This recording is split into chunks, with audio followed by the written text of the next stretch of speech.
Hi, it's Tom Landry at Benchmark Real Estate. I am live right now at 104 Washington Avenue. And today we're here to talk to you about the NAR settlement. So the National Association of Realtors recently attempted, and still has to be approved by the courts, a settlement for $418 million and to settle some charges, some unfair practices relating to commissions. So it is Sunday, and we're just online talking to some folks that have come into the link that we sent out and posted from more of the Google Meet side of things. Obviously, we're going to go live with Facebook, and we are right now. But we're going to let a couple more people who are taking a little more time with this ice storm have a little bit more time to navigate into the office. So here in the office, just so you know, I want to thank my friends at Holy Donut and Otto's Pizza, and also Coffee by Design and the Portland Food Co-op. They're the ones who provided the food for today.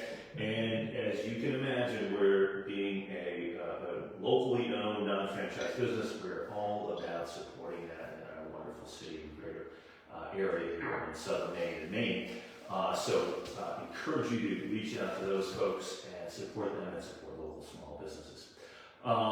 So again, we're going to give folks a little bit more time before we dive into this. If you're watching on Facebook and Facebook Live, you should be able to navigate over to a link which should take you, and I think that's probably in an email, or if you go on my Facebook page, you can navigate towards a Google Meet and then see the entire presentation that way.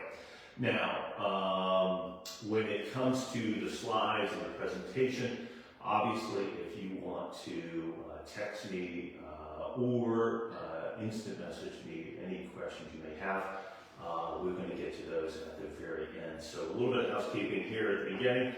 Obviously we have people coming and going. We have people in the audience in back of me, or actually in front of me here, in the back of the camera. And we're going to try to do this in two segments. So we're going to try to keep this to about 15-20 minutes of discussion, conversation, and more presentation. And then after that, we're going to have questions. And we can start with a combination of probably things that we've already been asked from real estate agents, and some of them are with us here today, and some of them are online. And obviously, folks who are questioning this. So we've literally had probably 24 questions that have come in prior to the announcement of this class, and also since the announcement of the class and the presentation we're going to have. And we welcome more. So if you have something that comes up, and as I'm speaking about what's happening, if you have questions that come to the surface, hang on to them. We can get to them at the end, but also you can certainly instant message them to us via Facebook, and you can certainly do that also to my cell phone, although it becomes a little difficult for me to monitor that since my cell phone is the thing that's recording Facebook. And if it's something that you want to discuss separately, obviously you can email me at landryteam@benchmarkmaine.com. So just so people know, in back of us over here, we have a sign-in sheet, and that's out at the main entrance of our office here at 104 Washington Avenue. And people are coming in and signing in there and joining us in the back here in our main conference room. Out there is coffee, donuts, and these type of things, and Otto's Pizza. But we also have some other little things, and I will do a little shameless self-promotion for my daughter. She's 10, and many of you have followed her on Facebook, and you're seeing the sticker here down in the front probably. Maddie New Designs, and it's maddieNewDesigns.com. And anybody who leaves today is going to get, who's here in person, is going to get a nice I Love You Kitty sticker here. And she is a cool kid. She's got her own little e-commerce website. So if you want to go there and get some adorable stickers, you can look at that. The other thing in front of you here is, of course, related to a variety of things that I have going on, and that's Home with Tom Landry, which is really what you're tuning into now, and that's my podcast, homewithtomlandry.com. And obviously, guys, I do segments weekly. I interview a lot of folks who are in the real estate industry around Portland. One of the ones we're doing at the beginning of March is we're going to visit a wonderful local company called Landry. And they're doing some fantastic things to support local mills right here in Maine. So as opposed to getting all of our lumber from overseas, so we don't know exactly what's in it, and we're not supporting local lumber yards and therefore a whole segment of the economy.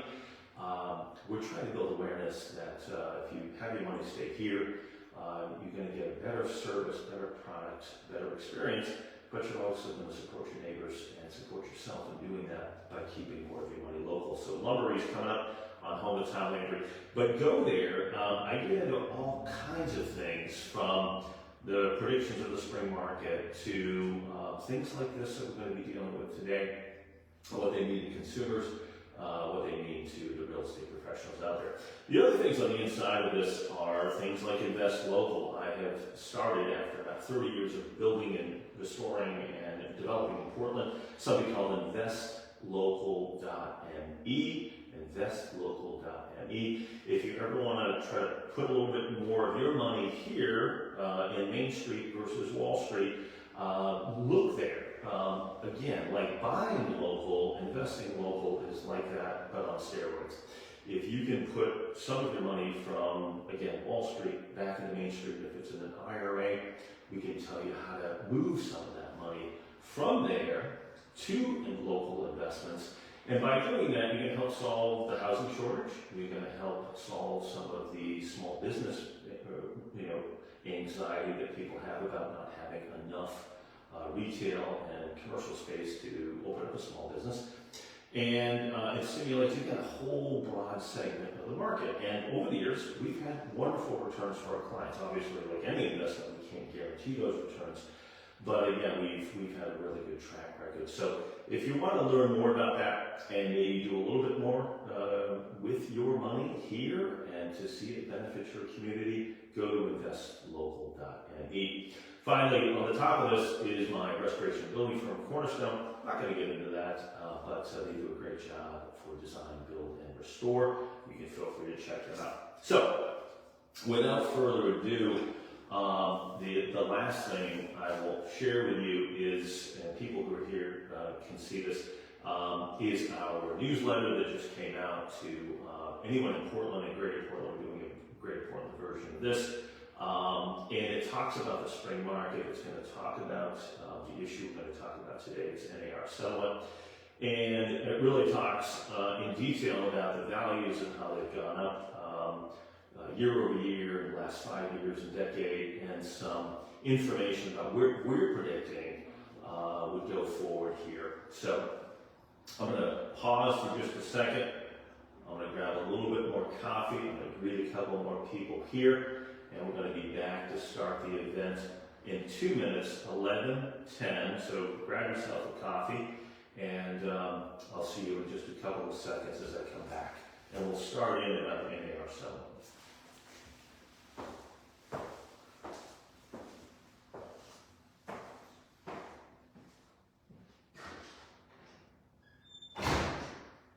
Come on in. Yeah, just sign in right over here. Yep. Grab a sheet. Perfect. Got some little tape measures there.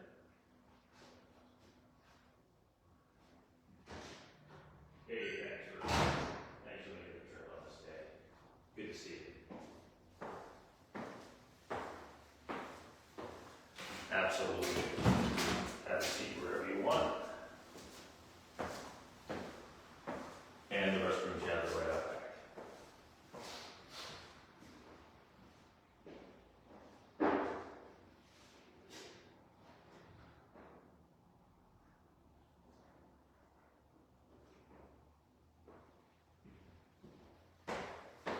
Okay, everybody can get settled. We're going to jump into the presentation here. Now, for those that are here live and those that are on the link, you should be able to see my screen with the welcome sign up there. For those who are on Facebook Live, we are going to be working down through a document here. And this is a sampling of what I put together for Maine Biz. I was interviewed by WGME, WMTW, KCSH, along with Port West Herald and Maine Biz. And on the back of this sheet, where again, if you instant message me or email me or send a direct text message to me, I can send you all the links here along with this sheet of paper so you can refer back to it. Now, as we click down through this, and I'm going to start going through the presentation here in person. So really, folks, we've heard about this. We've heard about the settlement. And of course, some people pay more attention to things and others don't. Now, obviously, I'm in this industry, and it's something I pay very close attention to for my clients and for, obviously, my team and myself. We have a company of about 30 agents. And this is really the biggest thing that's come down in our industry's path since COVID, obviously, but really even before that. So you hear the headlines, and as I've said in my text messages, my emails, and in my social posts, beyond the hyperbolic headlines. So, even in the interviews that I've done, especially on TV, and realizing that they have to be in a soundbite world, when they talk to somebody like me in the industry, and I give them my opinions, and we talk for 5 or even 10 minutes, it comes down to 5 or 6 words that I've said. And that's it. That's all they have time for. Nothing against that. That's just the nature of that medium. The better places to look for this stuff is in trusted media outlets. They're going to provide you with a little bit more information. If you want to look at the national level, articles written by the New York Times or the Wall Street Journal, for example, are probably some of the most reputable publications around. And the articles they put together are probably going to give you the most information, enriched information there versus salacious or getting you to go back to it by having some, again, hyperbolic headline. Beyond that, obviously, we've got to interpret this for me and you, buyers and sellers, and agents who some are here and some are online, and what this means really. We're not expected in any industry to sort of go beyond that. We usually trust the experts in that. I certainly do. When I have a legal matter, I go to a legal professional. And beyond that, even within the legal world, there's specialization in that. So we wouldn't expect the consumer or even a plethora of realtors to start to really dive into understand not only this national headline and what that means nationally, but what it means to them. What's going to happen going forward? And that's really what we've done. I dove into just about every article out there. I read the National Association of Realtors information, and what we've tried to do is boil this down into something that you can take away and you can understand. And obviously, and the big caveat here is, number one, this has to be agreed on by a federal judge who is going to agree to this settlement. So it's not settled yet until that's done. Now, the attorneys and both the plaintiffs and the defendants have reached an agreement, but it just has to be approved by the federal judge. We fully expect that to happen, right? And then the second caveat with that is, right now, guys, nothing is changing. My phone, my emails have been literally blowing up saying, what does this mean, Tom? Do I have to do this? And a bunch of different questions, a lot of uncertainty out there in the marketplaces. My underlying message to you right now at the end of this is nothing is changing now and probably will not change until the very end of July. Now, why is that important? Well, don't put your life on hold thinking that somehow it's going to change or change significantly at that time. And I'll get into why I believe it's not going to change significantly in just a couple of minutes. But in my other document here, this letter to folks who are selling and buying in Portland and beyond, I talked about buying and selling in 2024, right? And the merits of doing both of those things early in the year. Now, this is independent of the settlement, right? Because the market is back to a seasonal market, folks. The COVID certainly threw that into a tailspin. where during that time, after the initial shock wave of COVID came into effect, and if you remember, Portland and several other municipalities around the state of Maine, we weren't even allowed to meet with sellers. You couldn't list properties. It was about 90 days or so before we could even start that process again. And then we couldn't even do that with condos because they were communal living. Since that time, and just after COVID opened up, we went from what was the typical market over the last forever, really, where spring was very busy. And then come about July 4th, the market slows down as people get rightly distracted by hikes and biking and going to the beach in our wonderful state of Maine. And then it picks back up mid-September when folks are back to school and lasts until Thanksgiving, depending on the year. During COVID, that went away. People were buying any time of year, it didn't matter. You could list your house any time of year, it didn't matter. But since then, and since the market has leveled off, it hasn't cooled off per se, because we haven't had a bunch of inventory. But we've gone back to a more seasonally affected market, meaning it's going to be a little slower for buyers and sellers in the wintertime, and probably not a great time to sell your house, and probably not a great time to list and sell your house in the heat of the summer, sort of July 4th through Labor Day. But in the spring, it should be the very best time. So going back to this NAR settlement and the big picture for you, buyers, sellers, etc., is I wouldn't wait. If you're thinking it's somehow going to get better because of this, maybe you're going to pay less commission if you listen to those hyperbolic headlines, you may miss the market. So maybe you're going to pay a little something different. I don't think so, and I'll talk about that. But you're going to want to capitalize on what I believe is going to be the best spring to sell literally ever. A lot of buyers are out there. A lot of buyers are still involved in multiple offer situations. There's very limited inventory still. Sellers are not going to flood the market because of they're already in a low interest rate. So we have a supply and demand issue where there's very little supply, ongoing demand. And in the state of Maine, we have our first several years of in-migration. Part of that being people wanting a better lifestyle, part of that being people able to still work from home, a good chunk of that population.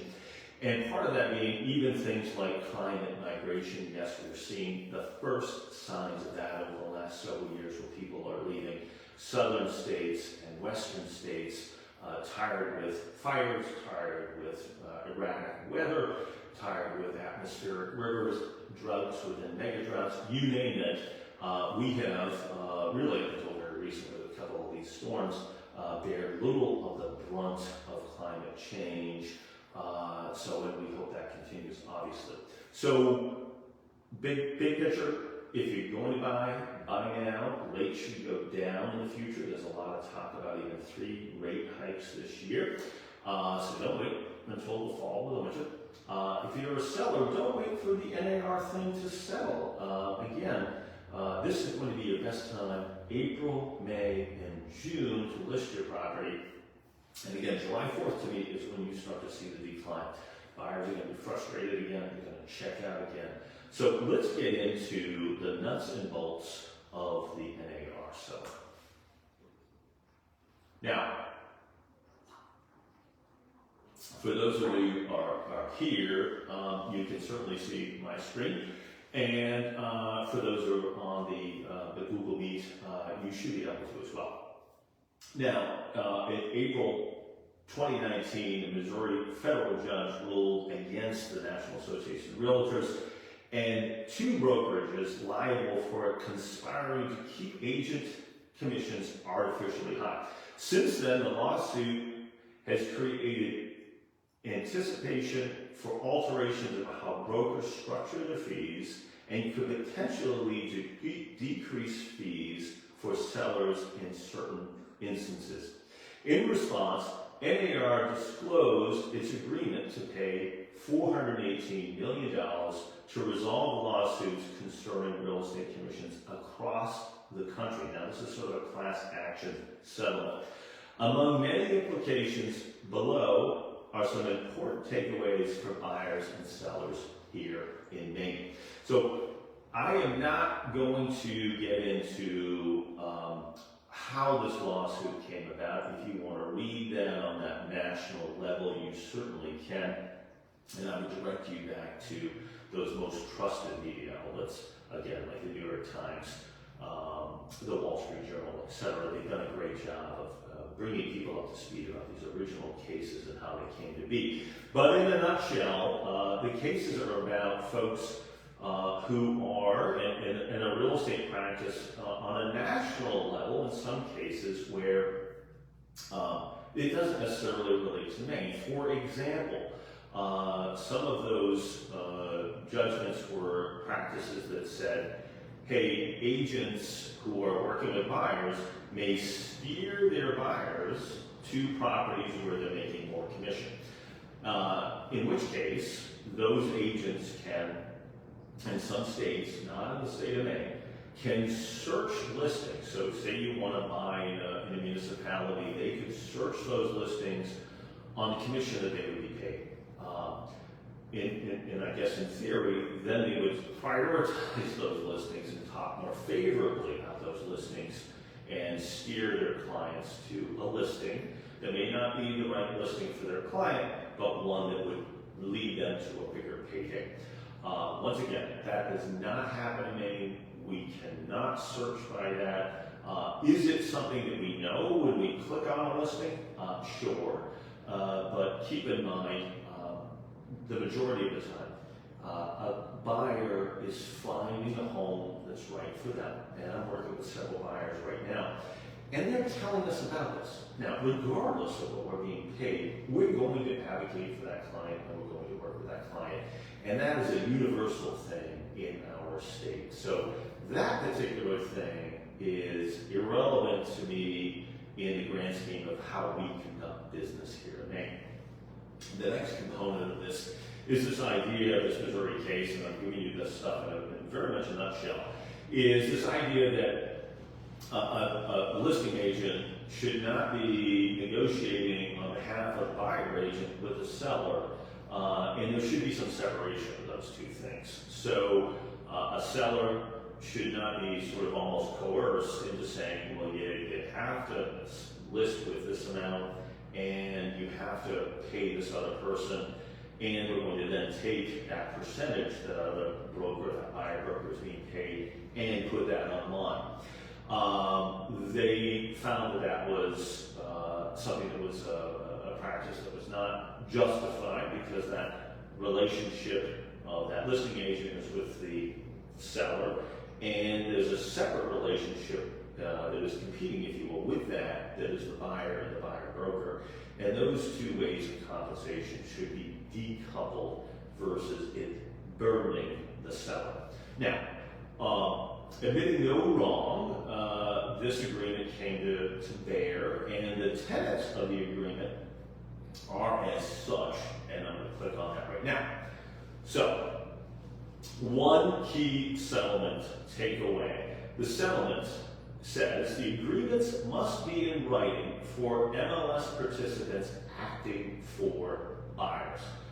Okay, what does that mean? And again, I'm trying to break this down not only for buyers and sellers and brokers. So the interpretation, again, this is all right on this document. If you want to email me at landryteam@benchmarkmaine.com, we will send that out to you. The interpretation is buyer brokers and buyers need to sign an agreement that outlines their relationship, their joint responsibilities and obligations, and how the buyer broker will be compensated. So, we already do this in the state of Maine. There is a buyer broker agreement, and this is why, again, you think of a national settlement. I don't know what happens in all 50 states. Again, that's why we're interpreting this and taking this national settlement, these national headlines, and boiling it down to Maine, where some of these things really are not going to apply in detail. But I can tell you right now, we have that document, and it is a requirement of the Maine Association of Realtors and the Portland Board of Realtors, etc., that we actually sign that and review that in detail with every buyer. So check. We've done that. Now, going forward, we may want to spend a little more time on that document. Maybe that document, like documents happen all the time, they may be editing that to enhance that document to make it even more clear that the buyer may have to be responsible for paying that buyer broker. Now, it already says that, and if anybody wants to see one of those documents, I'm happy to share that with them. But these are written in the state of Maine in a way that is very transparent and very consumer-centric, and that's how I write this, and how my opinions have appeared in the publications and with the media outlets. Maine is a very consumer-centric state. Now, every state may be a little bit different. Every association of realtors may be different. But in our state, we have taken, and thank goodness for our associations to do this, a very consumer-centric and focused way that provides full disclosure for them. The buyer already knew in that document that they were responsible for paying that agent. How that agent got paid is the next segment of this. So, key settlement number 2. The settlement says compensation offers moved off from MLS. MLS means the multiple listing system, and that is where agents, when we list a property, we put it in the multiple listing service, and from there, just so everybody knows, then it is fed to a host of websites out there. There's thousands of different real estate websites, from local offices to national offices to international offices, from small websites that people have where they get a feed from multiple listing to websites like homes.com and Zillow and realtor.com, etc., etc. So when we enter it in the multiple listing, it gets fed out to those sites, but the interpretation and the takeaway from that is and when I list a property and I'm working with a seller, I then, prior to this, could then go back, and I was required to go back and put in multiple listings what the cooperating commission was going to be to a buyer broker. So that buyer broker then would know that they're going to be paid to bring the buyer in. And they would also know how much they're going to be paid. Now, it could have been a flat rate, like $500, $1,000. It can also be a percentage from 1 to 2 to 3, etc. Now, the settlement says, and what's been agreed to between the parties, is that does not exist anymore online. So the listing agent can still talk to their seller, and they should, about their compensation, what the seller is going to pay them as a listing agent, but also the potential and the logic behind paying a buyer broker. That does not go away, and that's one of the misnomers that we have seen out there in the marketplace on a lot of these questions. And again, the headlines with them trying to sensationalize this have said, hey, the death of 6% commission, the death of 5% commissions, that's gone away. It may not, but understand that that's a conversation between a listing agent and a seller to understand the ramifications of that. If that goes away, and we'll talk about this a little bit more, what does that mean to you getting a buyer to come through the door who's working with someone else? So that's part of the questions we're going to get into. But the interpretation of that, again, the settlement number 2 takeaway is compensation offers moved off from multiple listings. So listing agents cannot enter on multiple listings the amount of commission a buyer broker will earn when that agent's clients purchase a property. This does not mean the listing agent and seller cannot offer a buyer broker commission, or that the seller cannot pay buyer closing costs. Okay? So, yes, the listing agent is going to be paid when they list that property. The typical, and this is again something that has been totally negotiable, and I have fielded this question many times, am I required? I literally have a question, am I required to pay 6% still? You never were required to pay that. It was always negotiable. There were always different models out there, from cut rate commissions where somebody's going to charge you 1% to something like a service that does it for a flat fee of $1,000, to services allowing them to help you just put it on multiple listings, and you do everything yourself. And everything in between. It has always been negotiable, and there's always been options for sellers. There is no have-tos, there is no musts. There has been a bunch of different models, even recently, where the listing agent gets a certain amount and the buyer broker gets a different amount. What we're talking about here again is we're not going to share that online, so a buyer broker is not able to search and maybe steer, if we think about that, right? Steer a buyer to one where they're going to make more money, and that buyer broker is not going to know what they're going to be paid. Which also opens up a bit of a can of worms there, right? I mean, if I don't know if I'm going to be paid and I'm a buyer broker, how am I going to get paid for a service that is vital and critically important? So we're going to talk about that a little bit more later. The other part is you can still talk about commission, but it can't be advertised on multiple listings. And the seller and their listing agent should definitely talk about that and strategize around the best ways to make sure that they're approaching the sale of that property in an effective manner to help them sell. And that may be strategizing around who pays the buyer broker's commission. And it may not be a complete departure from what we have now, newsflash. The other thing is you can advertise things like buyer paid closing costs on behalf of the seller. So the seller can still pay, and we can advertise that the seller is willing to pay a certain amount of buyer paid closing costs. Normally that's capped at about 3% of the total purchase price. What those buyers do with that, again, is up to them as buyers. They can take it off of the amount that they have to put down on the property, but certainly those buyers could turn around and use some of that money to pay their buyer broker. So that may be an end around of this. You can't link that into there. You can't say, hey, by the way, we're going to pay your closing costs, and you're going to use that to pay your buyer broker. But that is another part of this settlement which may maintain a little bit of this structure that we have in place at this time. Okay, the next thing. Key settlement takeaways number 2. Settlement compensation moved off from multiple listings, so this is the second phase of that. The current listing agreement signed by agents and agencies and sellers will need to be modified. Clearly, the document that we have now is saying that we have to define that, and as a listing agent, that you're required to put that in multiple listings. That's going to go away.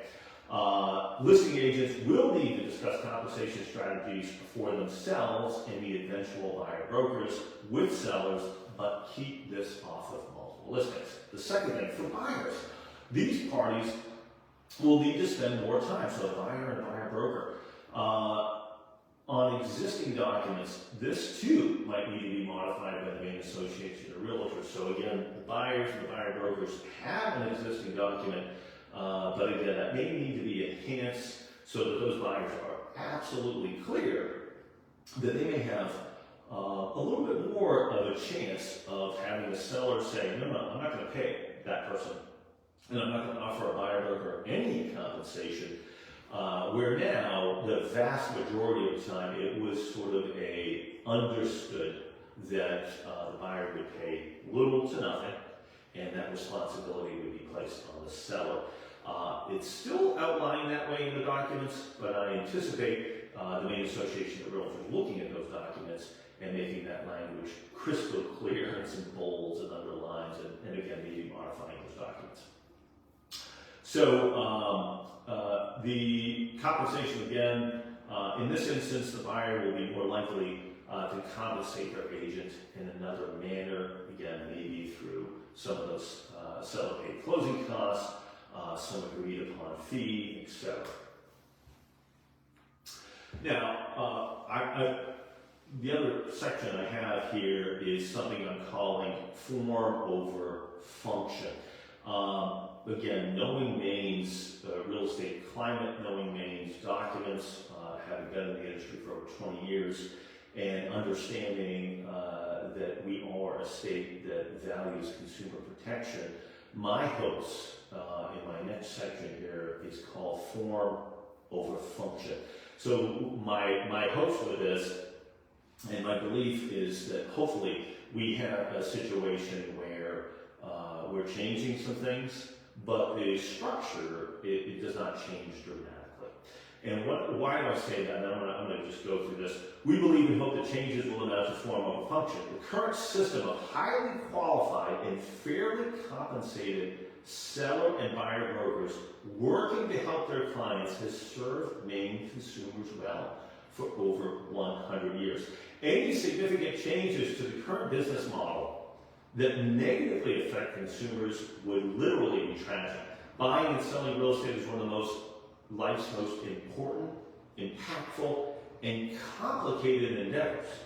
Having professional realtors who are licensed, regulated, and equitably paid will ensure buyers and sellers have qualified and competent representation they need. Now, if you bought or sold a property, you'll realize that what I'm saying here is absolutely true. This is not something where sellers are going to suddenly just do this on their own. It is too emotional, it's too impactful, and just like a lot of things in life, you need a guy who's been there multiple times. The average person sells 3 homes in their lives. They buy 3 homes in their lives. Having an agent who's sold dozens, if not hundreds, to help you navigate the inevitable ups and downs and to remove some of that emotion that is all tied to us on where we set the price, to how we negotiate with folks, and getting from under contract to closing on both sides of that is critically important. So again, the hope is that this is some changes so that we're preventing people from potentially steering a buyer to a property where they're going to make more money, and that we're removing this perceived link between a seller saying, hey, I'm perceivably forced to or steered towards paying 5 or 6%, and in essence, I'm then taking that commission and it's being paid, half of that's being paid to somebody that I don't have a relationship with. So I think we can achieve that, and that's the goal of the settlement. But again, the hope is that we're changing that, but it's not going to upset that process of both sides of that, which are critically important and disparate, being paid effectively. It's really not a lot different than a court of law, or if anybody's dealt with attorneys, the first thing they ask you is who the parties are. And they run a conflict check, because they want to make sure they don't have 2 people that have competing interests that they're representing. So with the situation we have now, we want to make sure that you have 2 highly trained, regulated by an industry and a commission, which is Real Estate Commission in the state of Maine, with continuing education requirements, licensing requirements, oversight requirements, that these professionals really know their stuff and can advocate for both of those parties with competing interests. So anything that changes that dramatically and makes really what we're talking about here is the potential for buyer brokers to be diminished and to not be paid effectively. And that's not, in my opinion, the best interest of sellers, because we want to make sure that that buyer is represented effectively. And it's not in the best interest, obviously, of that buyer client. There's no fun coming out here, so just give me 1 second.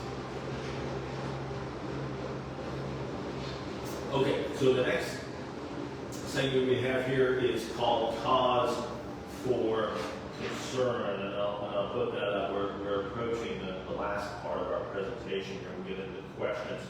And really the cause for concern is one is that the buyers might be left in the cold. If buyer brokers are not compensated fairly, in the current model, an agent representing a buyer could expect between 30 to 50% of the overall commission. So if we think of that commission, 5% or 6%, they can expect sometimes 2% of that 5, 3% of that 6. In that range, it's either usually 50-50 has been the standard. Sometimes it's a little bit lower to the buyer broker, and the listing agent gets a little bit more.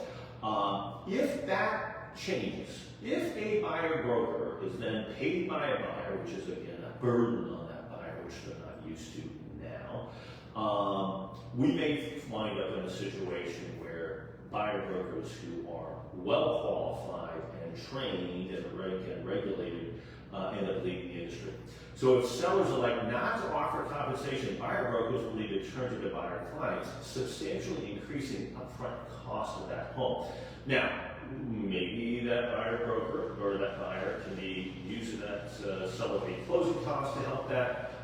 The hope is that the seller and that listing broker are having those conversations about how that eventual buyer broker is going to be compensated by the seller.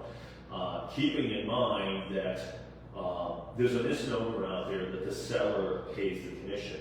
And this is a bit of a newsflash, folks, but the buyer really pays. The buyer pays an additional 6% for that property, and in which case the seller turns around and pays both of those agents out of their proceeds. So, but keep in mind that's usually something's a little bit easier to do because it's wrapped up in the entire mortgage of the property versus another out-of-pocket upfront expense for that buyer. So in that case, many buyer brokers might like to leave the industry while others will focus on more wealthy buyers that can afford that surcharge. The combination of fewer buyer brokers and less brokers willing to work with lower income buyers because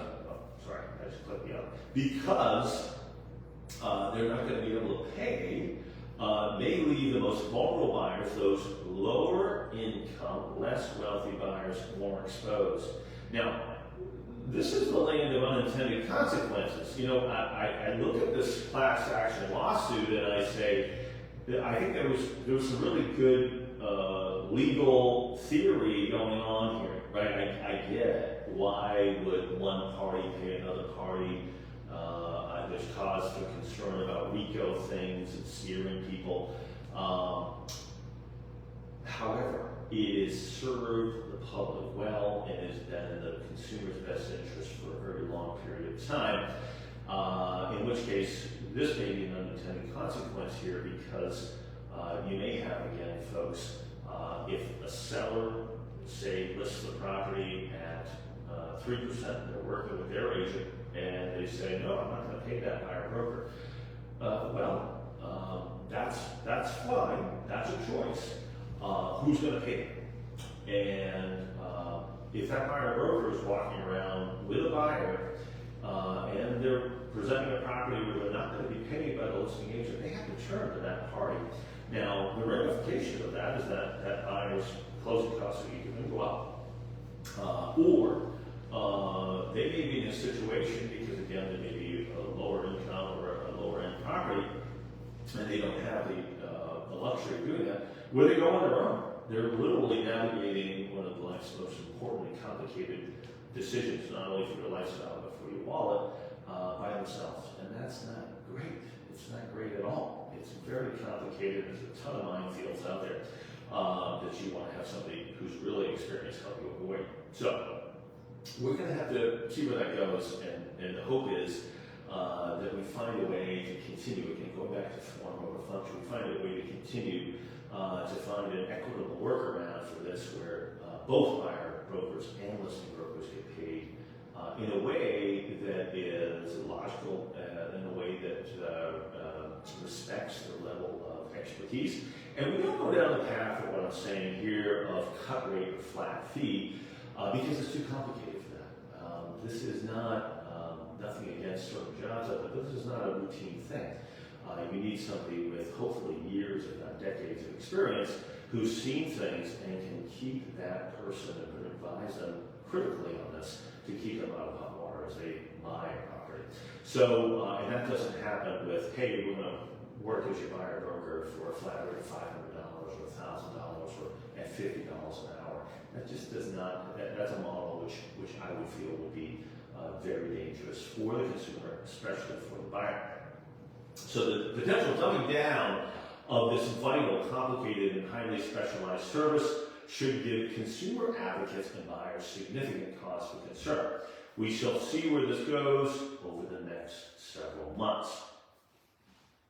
Now, going back to my initial point, and then we'll get into some questions here, and what we'll probably do is field some questions that we've been getting online, and Courtney's been monitoring this on Facebook, and then we'll update what we see here in a second, and then we'll break off and field some questions here in the live audience.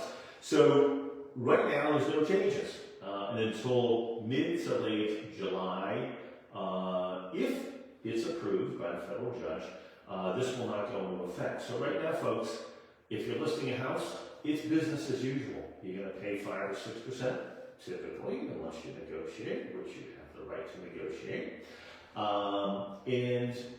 There's some logic to doing that, right? Not only is the market better in the spring and the summer, as we've talked about, there should be a lot of buyers out there. Obviously, it's a wonderful time to sell, and minus the ice storm and the snow that we had out here, it's got an early start to the spring. So my recommendation is to list in April, May, and beginning of June, and try to get on before the end of June, especially before July 4th weekend, and celebrate.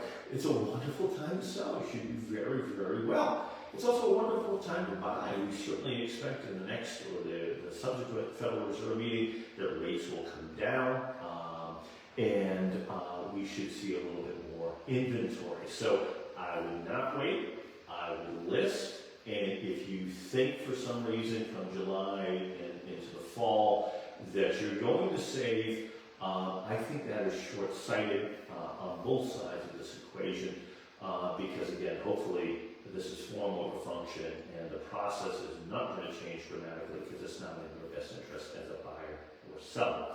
Now, let's get into questions, and we're going to switch this around a little bit so that we can have some of the folks here pop out into the entryway and have a more of a dialogue and a discussion. So we will we'll work on that, but I'm going to take the questions that we've already gotten online, some of the new ones, and here they are. First question, will this cause a drop in prices? Now, I'm going to preface every one of these with, let's wait and see. What I'm going to give you, however, is my beliefs, knowing the industry, knowing what I know about the industry.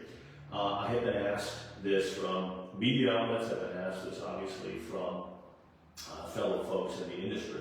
So will prices drop? I don't believe so. Prices are a process and a function of supply and demand. And they may drop in some places, depending on that supply and demand equation. But we're not seeing that in the state of Maine. We have continued increased demand. We have very little supply. Why do we have very little supply? Because it's very tough to build here. A big development is 20, 30 homes, and a big condominium development is 30 to 50 units. So increasing supply is very, very difficult, very costly. A lot of zoning has not been changed. There's discussions about that and transitioning to something what we call YIMBY, yes in my backyard, and modifying zoning to allow for more height. So we hope those efforts continue. But that's not a quick fix. That doesn't solve the problem right now, and supply takes years to get online. So we're not anticipating that supply is going to go up. The other thing that affects supply, obviously, is interest rates.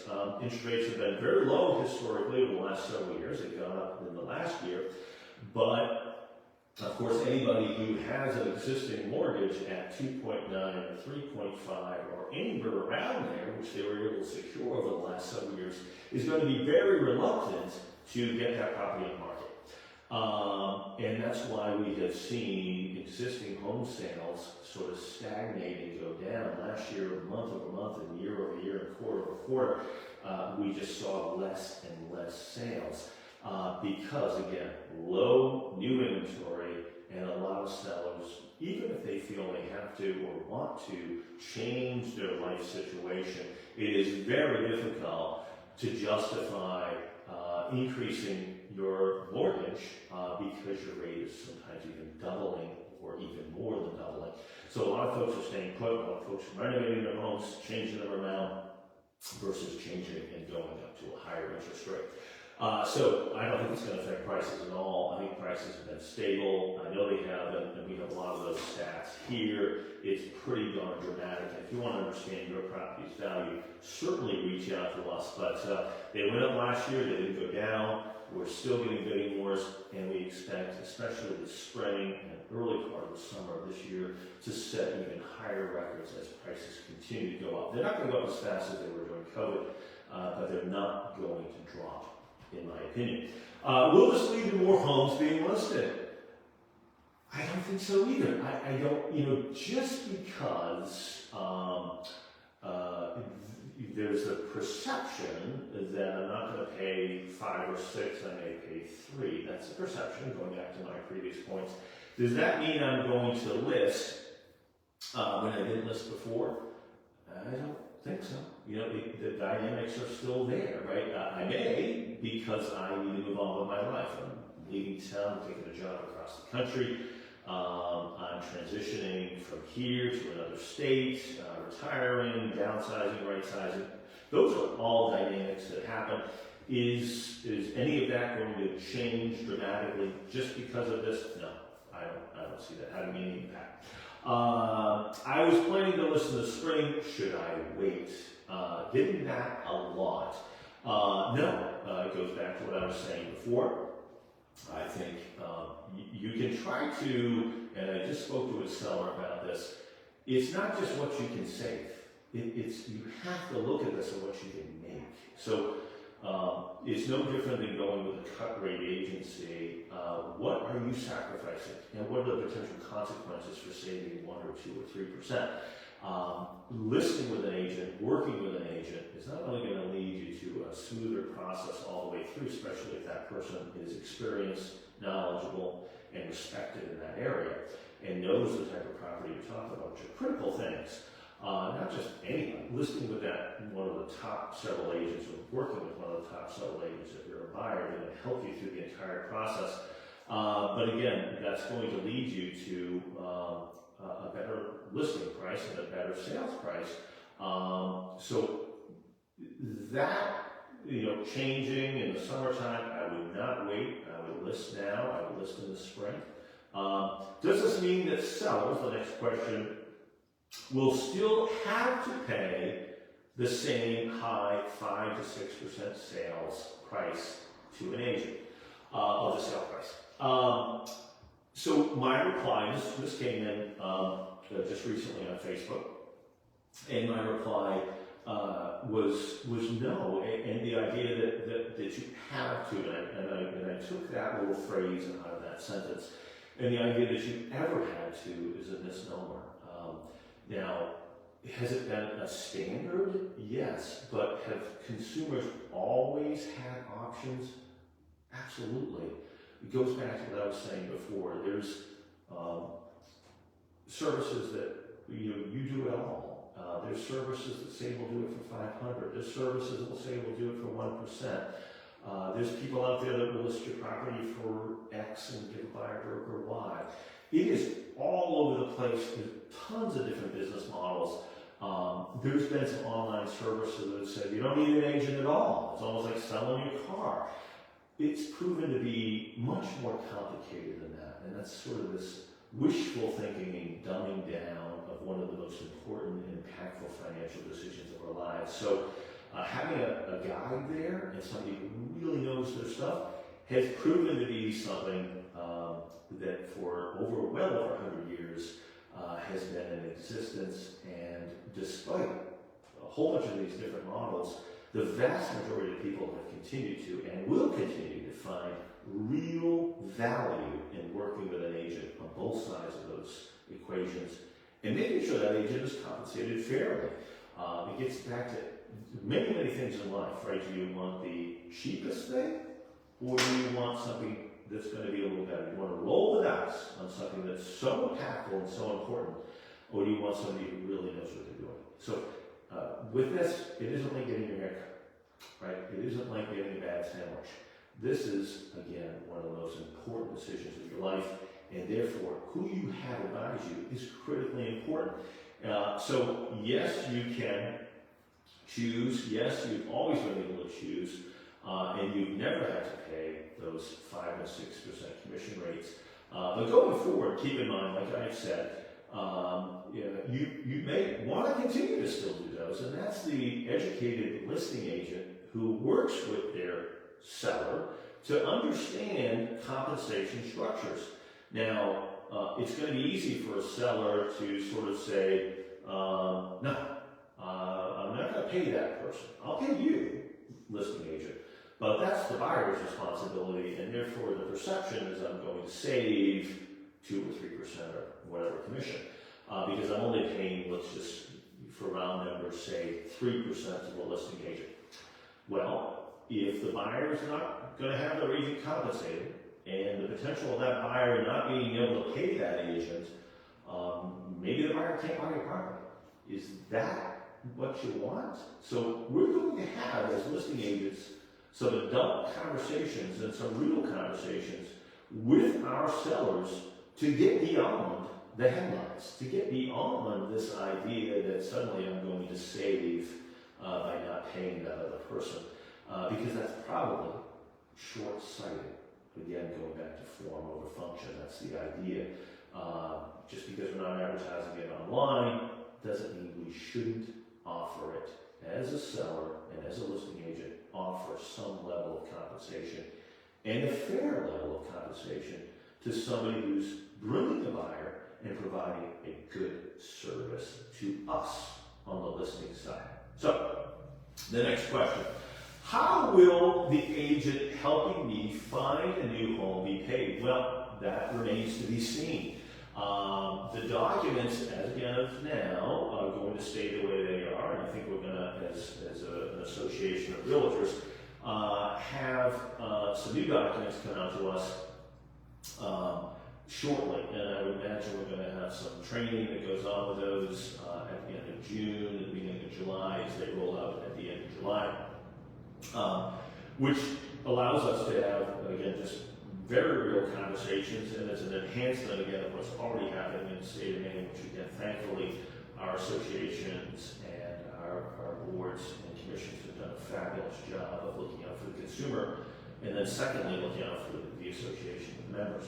So I think it's going to be a change in that, and it's going to be more clarity around the buyer's responsibility to pay that person. And it's going to be agreed upon right up front, whether that is a flat fee, an hourly fee, or some type of a compensation that may come from another source. There will be a new document which everybody talks about, everybody agrees to, and those buyers, brokers, and buyers are signing and reviewing together.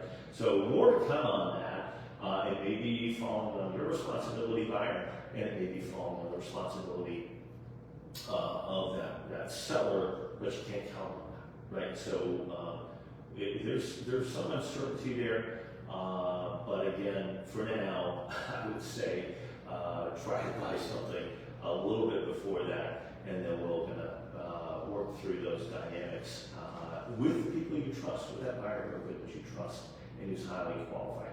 The next one.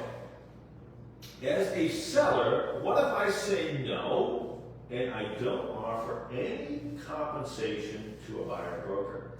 Well, it's always been your right.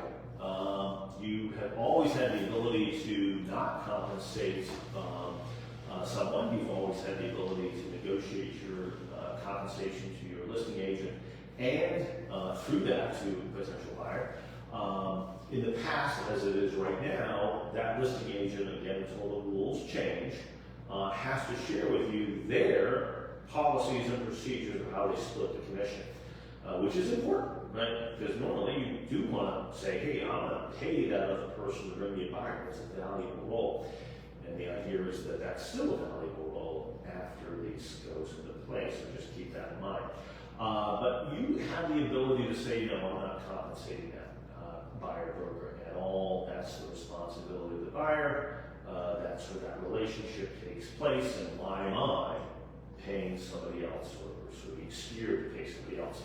Again, let's get back into that theoretical legal argument, which partially led to the lawsuit here, which we can all understand. We get the dynamic of that, but again, is not in the best interest of the parties and of the consumers, and is that part of that unintended consequences?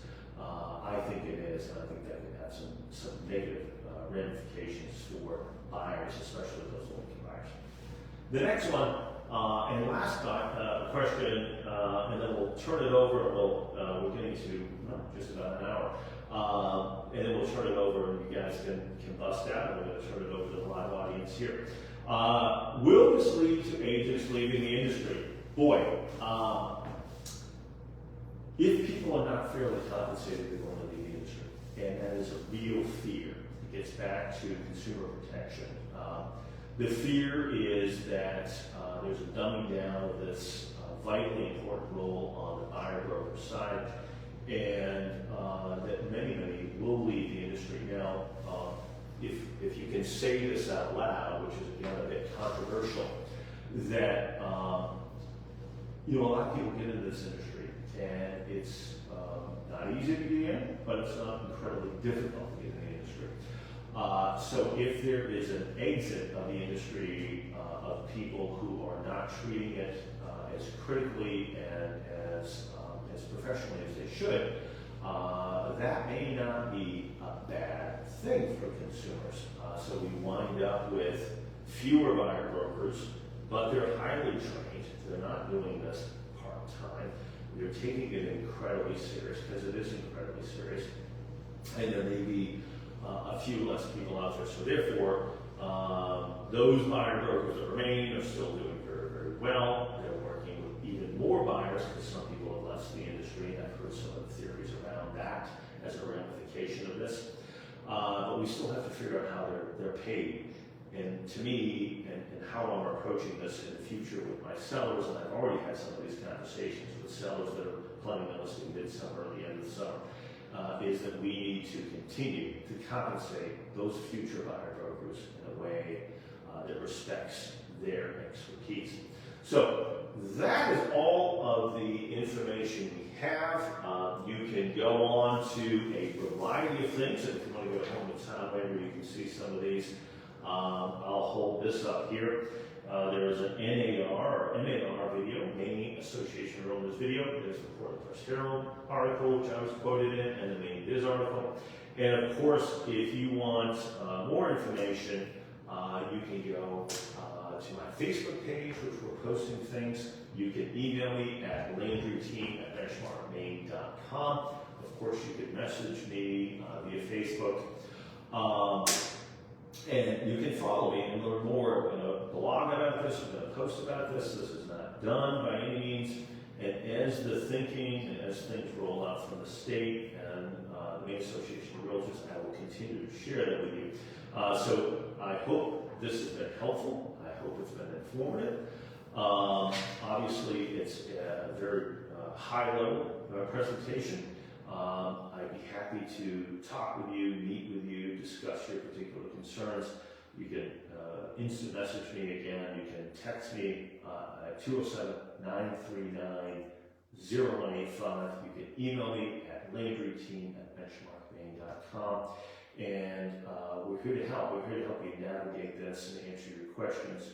And again, Home with Tom Landry is another place to go where this is going to be posted and shared. And again, this is a fluid situation. Thanks for giving me a little bit of your time. Thank you, everyone, for being here today. And I'm going to sign off for now. Take care, stay well, and stay safe in this ice storm.